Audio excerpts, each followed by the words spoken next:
जय जय श्री सीताराम। हमारे चैनल का सत्संग का, हमारे भजन का, हमारे साधन का जो मूल आधार है वो मूल आधार श्री रामचरितमानस है। और मूल आधार रामचरितमानस ही है। तो इसके पीछे अनेक कारण हैं। यद्यपि हमारे धर्म ग्रंथ अनेक हैं, 4 वेद हैं, 6 शास्त्र हैं, 18 पुराण हैं, उपनिषद 108 हैं। उसमें भी जो मुख्य हैं, मुख्य यदि देखे जाए तो 13 उपनिषद हैं। इतने ग्रंथ, इतने पुराण, इतना ज्ञान, सब कुछ है हमारे धर्म में, लेकिन फिर भी रामचरितमानस ही और यदि सत्यता की बात की जाए, सटीकता की बात की जाए, तो कहते हैं कि महर्षि ऋषि वेदव्यास जी ने लिखे।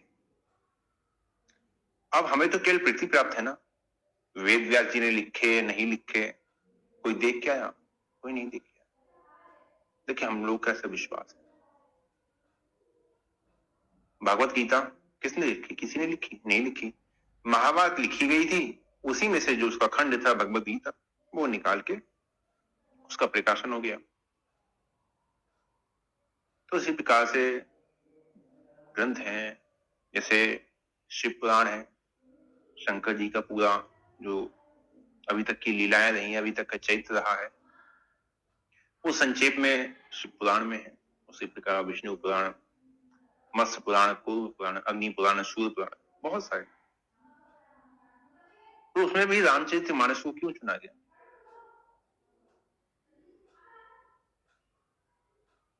क्योंकि देखिए, चाहे जितने भी हमारे धर्म ग्रंथ रहे, जितने भी वेद पुराण रहे, रामचरितमानस उनमें सब में विशेष। क्यों? क्योंकि सबको लिखने वाले कौन थे? वेद व्यास जी थे। वेद व्यास जी ने सबकी रचना की थी। लेकिन जो रामचरितमानस है, यदि रामचरितमानस को ही आधार माने, तो रामचरितमानस की रचना किसने करी है? रचि महेश निज मानस राखा।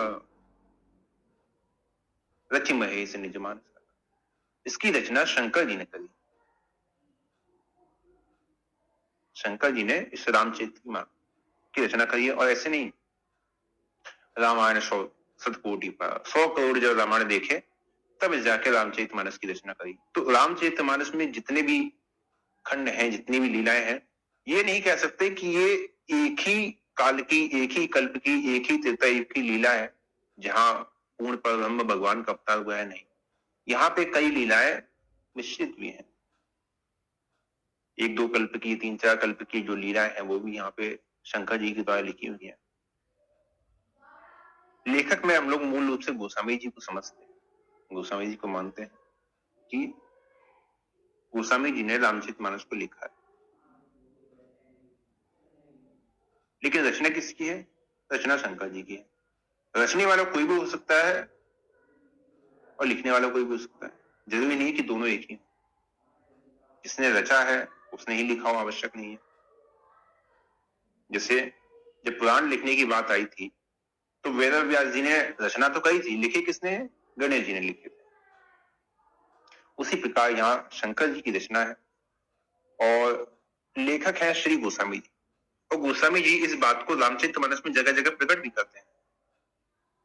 कला ने चाहो रघुपति गुण गाथा, लघुमति मोरी चरित अवगा। राम जी का चरित्र तो अत्यंत विशाल है, विराट है, मेरी बुद्धि बहुत छोटी है। मैं रामचरितमानस की रचना करूं ऐसा नहीं, मैं रामचरितमानस की रचना नहीं कर सकता। मति अति नीच ऊंच रुचि आही, चाहिए अमीय जग जुलई न छाए। बुद्धि तो मेरी नीची है, हाँ चाहता हूं कि हाँ रामचरितमानस लिखे। और अंत में क्या कहते हैं? सत्य कहो लिखी कागज बोले। मैं सत्य कहता हूं, मैंने तो कागज कोरे ही छोड़ दिए थे, मैंने तो कुछ लिखा ही नहीं है। इसके लिखने वाले भी वही हैं जिन्होंने इसकी रचना करी है। जो लिखने वाले हैं, जो रचना करने वाले हैं शंकर जी, उन्होंने ही लिखा है। मैंने क्या लिखा है? सत्य कहूं लिखी कागज कोरे। मैंने तो कागजों को कोरा ही छोड़ दिया, मैं कुछ लिखने योग्य ही नहीं।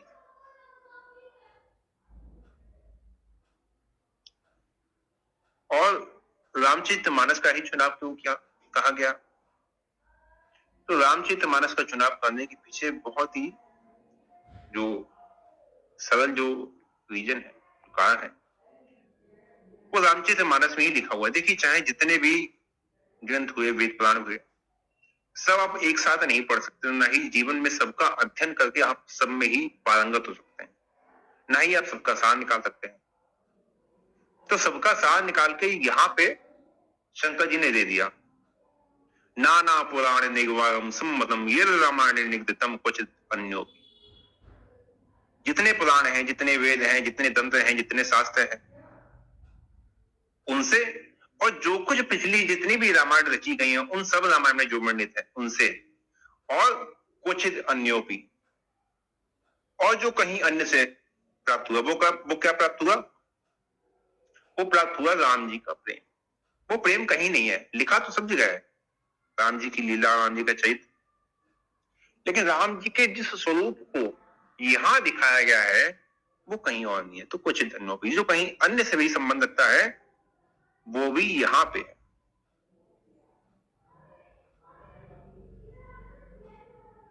तो कहीं वेद पुराण पढ़ने की आवश्यकता नहीं है। देखिए, रामायण जी की जब आरती होती है तो क्या आता है?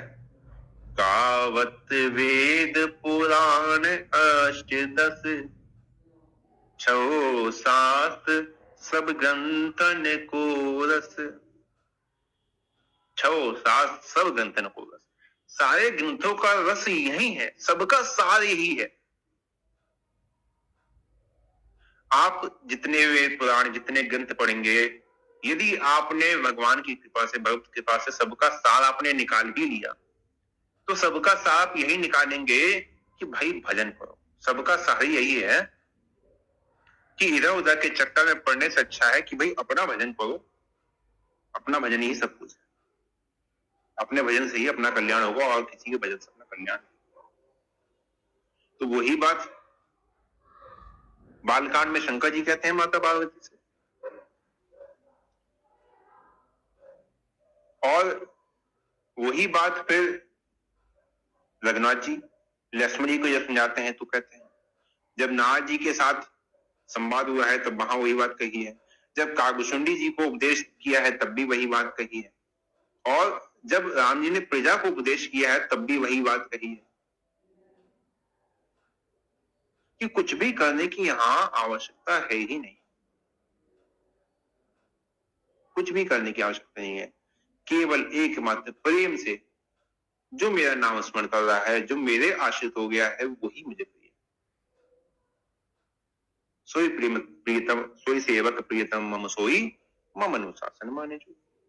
वही मेरा सेवक है, वही मेरे प्रिय है जो मेरा अनुशासन मानता है, मेरे अनुशासन में रहता है, मेरी बात मानता है।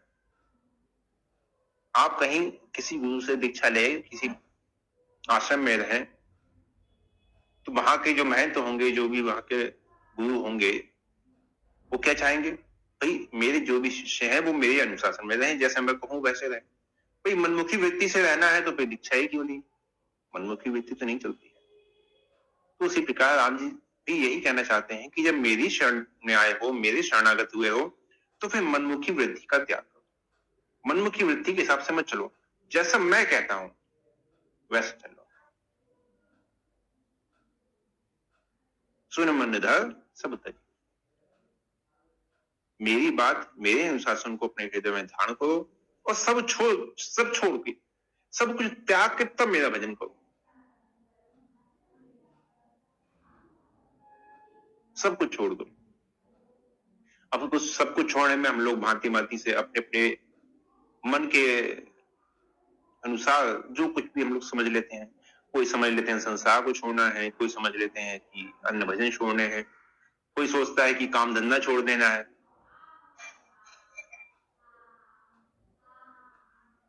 सार यही है कि मन से सबका त्याग कर देना, मन से केवल रघुनाथ जी के साथ, तन से आप कहीं रहे, शरीर आपका कहीं रहे, मन उनके साथ जुड़े जाना चाहिए पूर्ण रूप में। किसी की आवश्यकता नहीं, किसी की शरणागति नहीं, किसी पे विश्वास नहीं, किसी का आश्रय नहीं, एक भरोसो एक बल एक आस विश्वास, केवल कि उनके ही आश्रित।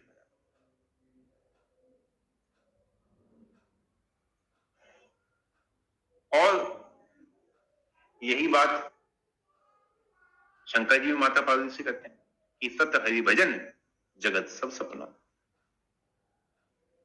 भगवान का भजन करो पार्वती, वही सत्य है। ज्यादा पश्चिम कोश में, ज्यादा 3-5 में मत पढ़ो, भजन करो, राम राम करो, यही सार है। क्योंकि एक बार जब देखिए पुराण की कथा भी आती है, जब माता पार्वती विष्णु सहस्त्रनाम का पाठ कर रही थी, शंकर जी ने कहा आओ प्रसाद पा लो, तो माता ने कहा कि पहले पाठ पूरा हो जाए। तो शंकर जी ने कहा कि पाठ पूरा करोगी भाई, कितनी देर में करोगे, अभी तो बहुत पाठ बाकी है। तो राम रामेति रामेति रमे रामे मनोरमे सहस्त्र नाम तत्तुल्यम राम राम राम, कि भैया ऐसा है, राम राम कर लो, पाठ जो है उसका फल तुम्हें मिल जाए। यद्यपि विष्णु सहस्त्र नाम की बहुत महिमा कम नहीं है, लेकिन फिर भी जो बात राम नाम की है, जो बात राम नाम की महिमा की है, क्योंकि बीज मंत्र है, ये बीज मंत्र है, ये सारे मंत्रों का बीज है। जब इसका उच्चारण हो जाता है, जब इसका कीर्तन हो जाता है, जब इसका जप हो जाता है, फिर किसी अन्य मंत्र की आवश्यकता नहीं रहती।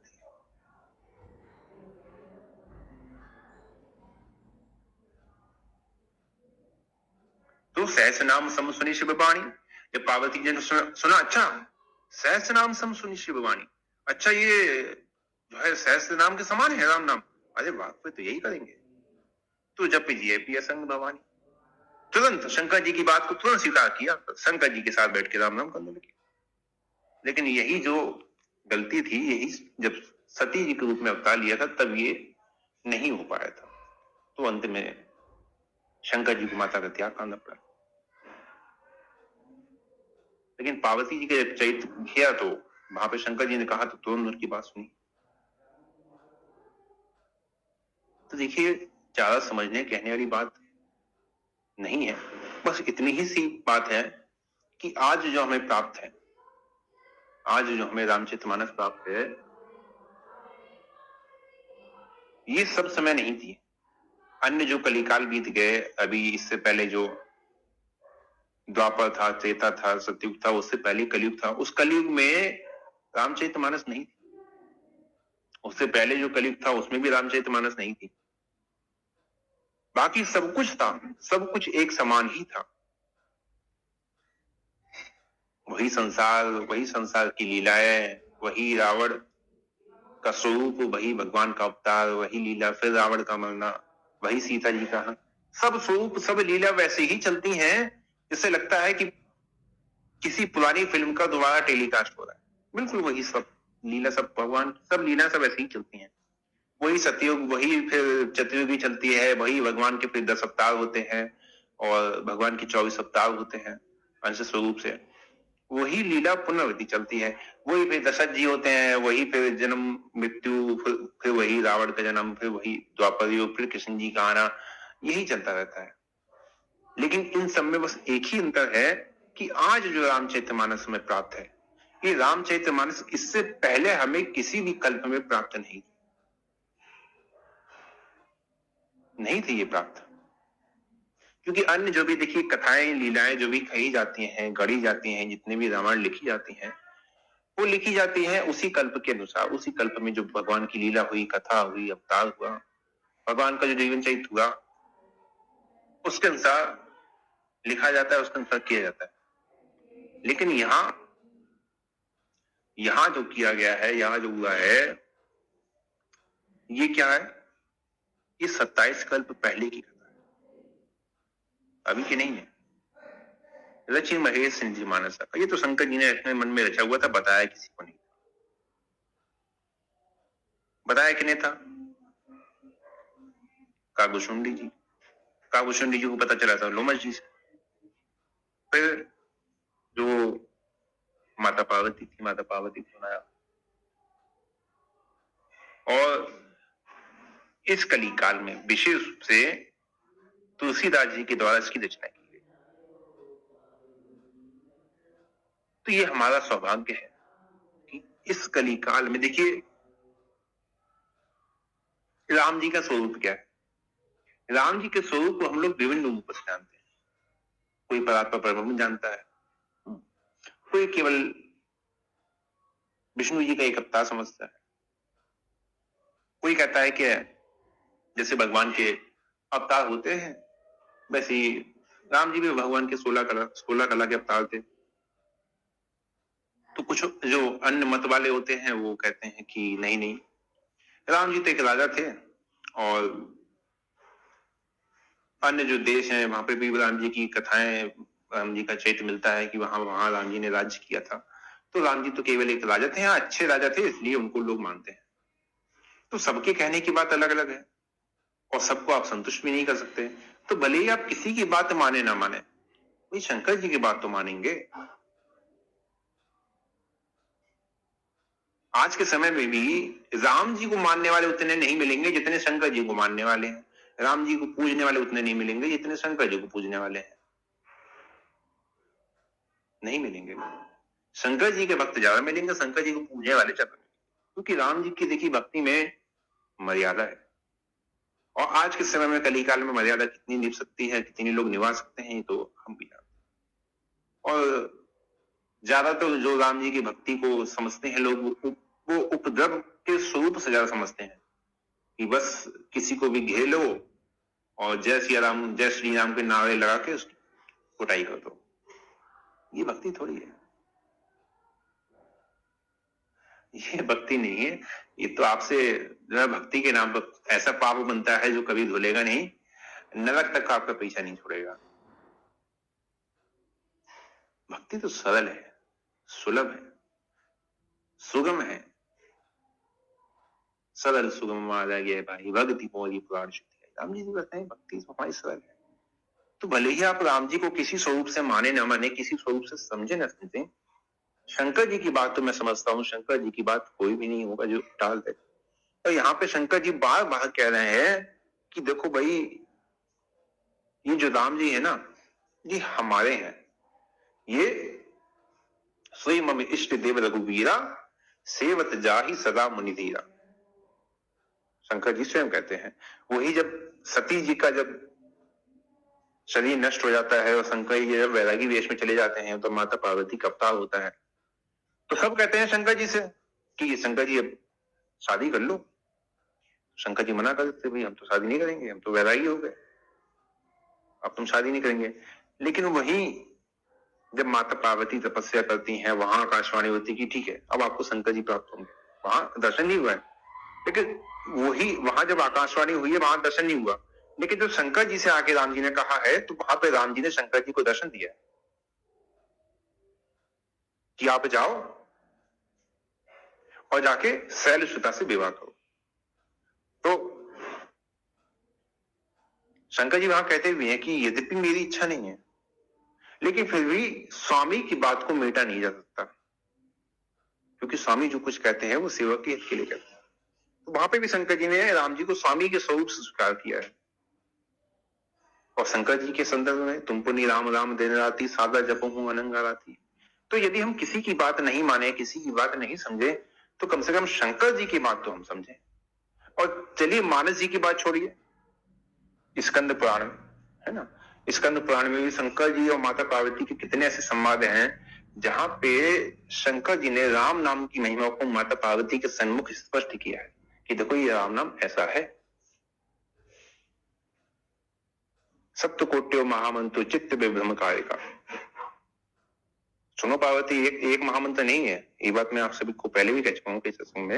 ये देखो शंकर जी माता पार्वती से कहते हैं कि देखो मंत्र तो छोड़ो, मंत्र जो है वो तो बहुत है, जो महामंत्र कहे जाते हैं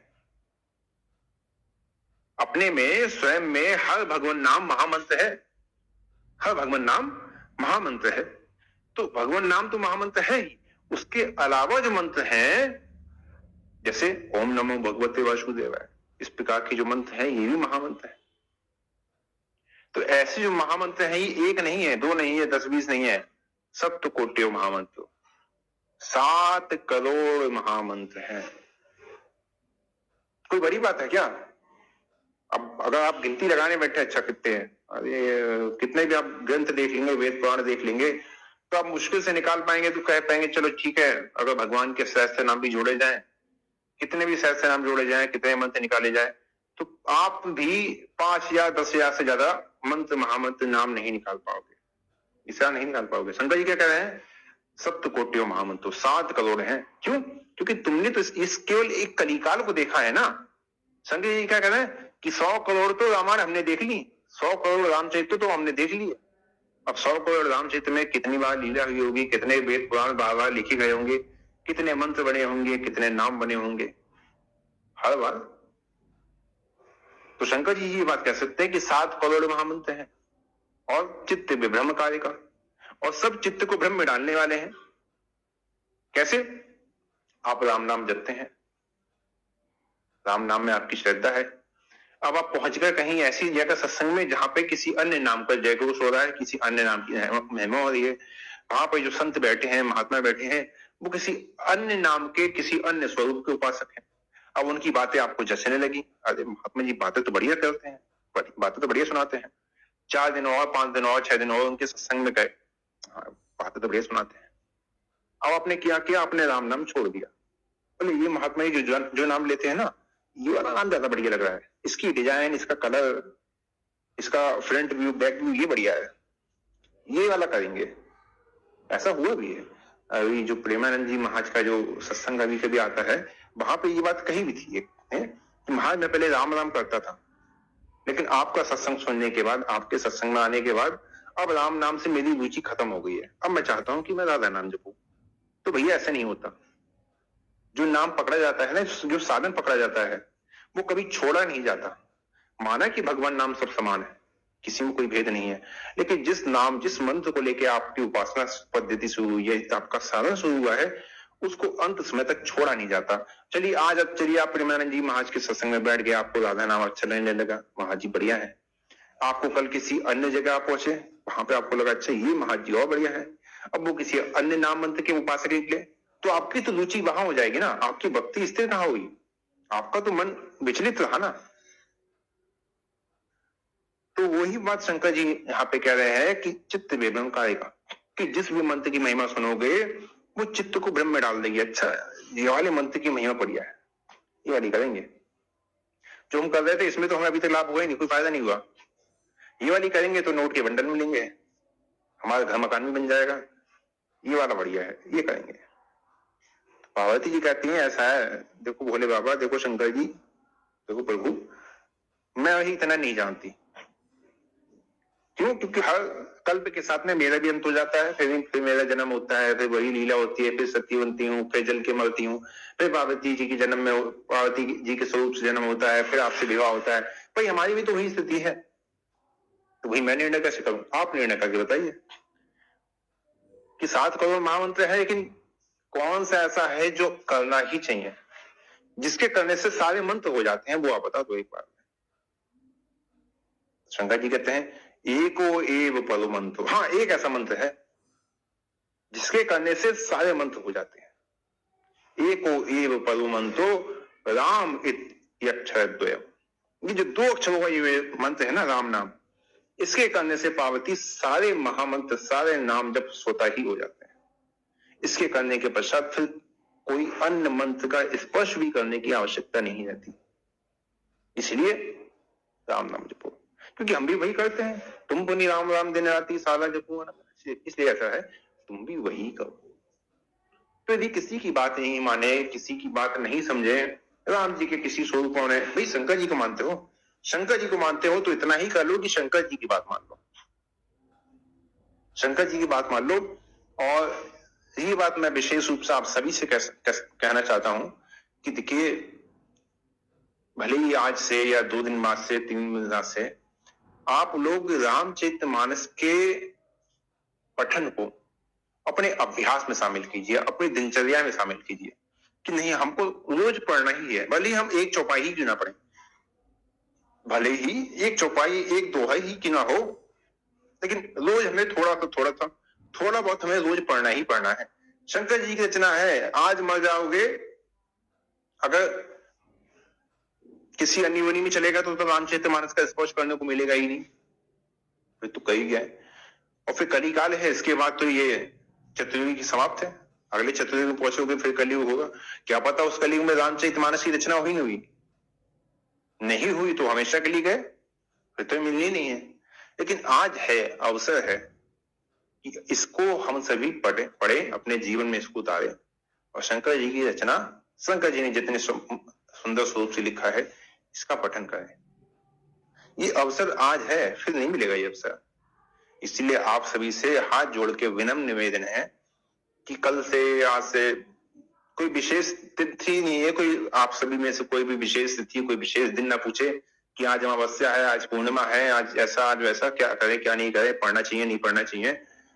नहीं, जिस दिन रामचरितमानस का स्पर्श कर लिया वही दिन पवित्र हो जाता है, वही समय शुभ हो जाता है। बस पढ़ना प्रारंभ कर दीजिए। तो जितने भी साधक हैं, जितने भक्त हैं, प्रयास यही कीजिए कि वो रामचरितमानस का पाठ प्रारंभ करें। जो पढ़ नहीं सकते हैं या जिनके भाई कुछ और समस्या है, कुछ कम दिखाई देता है, वृद्ध ज्यादा है, तो प्रयास यही करें कि किसी से पढ़वाएं, सुने। और ये भी नहीं हो सकता तो फिर ऑनलाइन बहुत है, वहां से आप ऑडियो डाउनलोड कर लीजिए, ऑडियो में सुनिए। मतलब किसी भी प्रकार से, किसी भी रूप से प्रयास यही कीजिए कि इसका पाठ होने लगे, ये हमारी दिनचर्या में हमारा अभ्यास बन जाए। आज विशेष रूप से मेरा आप सभी से यही निवेदन था कि रामचरितमानस के लिए मैं आप सभी को कहूं, और इसलिए शुरू से ही रामचरितमानस की भूमिका को लेकर ही मैंने कहा कि रामचरितमानस ऐसी नाना पुराण निगमागम सम्मतम, है ना, छो शास्त्र सब ग्रंथ सब यही है, कहीं और अन्य स्थान पर जाने की आवश्यकता ही नहीं है। और आप सभी रामचरितमानस का पाठ प्रारंभ कीजिए, राम राम कीजिए, राम जप कीजिए। आज के लिए